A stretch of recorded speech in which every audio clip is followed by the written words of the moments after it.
One of the questions I get over and over again is, John, what countries should I target with my music ads? So let me share my latest thoughts with you on this.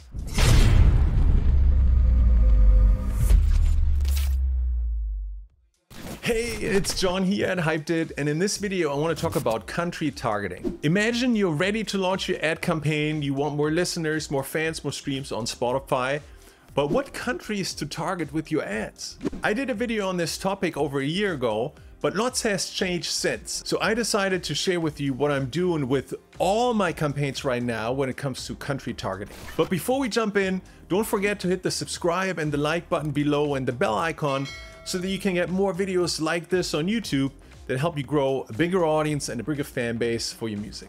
When I first started running Facebook and Instagram ads to grow my music on Spotify, I was a fan of targeting all Spotify countries, because that was typically the way in which you would get the lowest possible cost per result. Meaning for a given budget, you would get the most clicks to your landing page, the most clicks over into Spotify. But over time, what I've seen is that the engagement from some of those territories that used to give me the lowest cost per result, for example from the South Asia region, have decreased. So the cost per result stayed low, but the engagement dropped. When that first happened, it became important to better analyze engagement, which I did with Hyped, and let me show you how. To analyze any automated ad campaign or SmartLink in Hyped, you can just click on the analytics icon next to the campaign or the song that you're promoting, and then scroll down to the world map. And in order to analyze the engagement metrics, all you have to do is activate the link clicks per visit. So that means how many fans who visited that smart link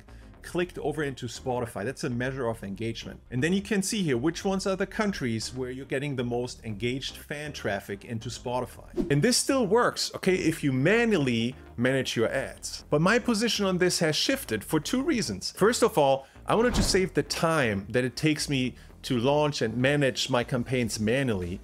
And second, I've seen great results by not manually interfering with these ad campaigns once they're launched and just letting the AI do all of this automatically. So today, as I'm using all automatic ad campaigns in Hyped, I always go for tier 1 and tier 2 countries. That's a really good balance, in my opinion, of countries that are both cost effective but also have a very engaged audience. And what I've seen in Spotify for Artists is definitely a trend more towards Western and developing countries in terms of where my listeners are coming from.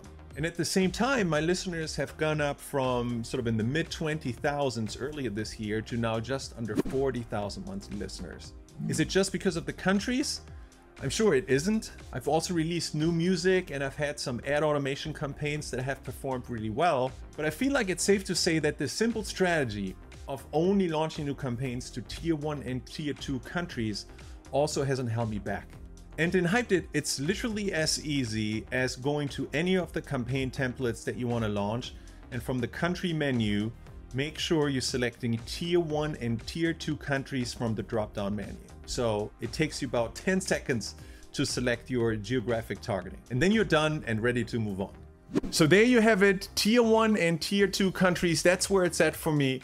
And that's where I launch all my new ad campaigns right now. And if you want to dive even deeper and get a click-by-click walkthrough of the exact settings and strategies that I use to grow my music on Spotify with high-impact Facebook ad campaigns, then stay tuned and check out this next clip real quick. Want to get your music heard on Spotify with AI? I just launched a brand new video training program called the Spotify Growth Switch, where I show you how to start growing real listeners, real fans, and real streams on Spotify in less than 10 minutes using software and AI. I've used the Spotify Growth Switch system to now grow my music to over 7 million streams and tens of thousands of monthly listeners on Spotify. This works for any music genre. It gets you real fans and listeners super fast, and it's extremely easy to set up, literally just like flipping a spotlight switch for your music. Despite using AI, you don't need to know nothing about tech stuff in order to be successful with this. I've had the tremendous privilege of helping multiple tens of thousands of music artists grow their music on Spotify, many of which have grown to much larger numbers, lots more listeners, lots more streams than I have using the systems that I've taught. Makes me so proud of their success. And so if you want to get more real listeners, real fans, and real streams for your music fast using state-of-the-art software and AI, then click the link below this video and check out the Spotify Growth Switch. I can't wait to help you grow your music on Spotify, and I look forward to seeing you on the inside.